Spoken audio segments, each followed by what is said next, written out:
নির্ভরশীল করা হয়েছে টি এর উপরে, তার উপর নির্ভরশীল করা হয়েছে, এই জন্য এটাকে বলে পরামিতিক সমীকরণ। পরামিতিক মানে হচ্ছে পর নির্ভরশীল, ঠিক আছে।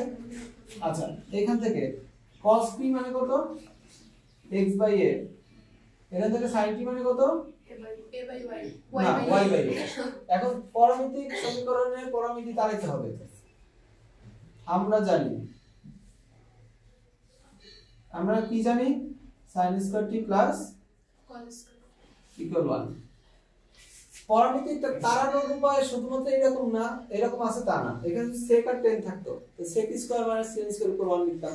যদি ত্রিকোণমিতি ফাংশনই না থাকে, শুধু 2t আর এখানে 3t প্লাস 1 হতো, তাহলে প্রথম লাইন থেকে t এর মান কত দ্বিতীয় লাইনে বসাইতাম, t তাড়াইতে হবে, এই হলো কথা।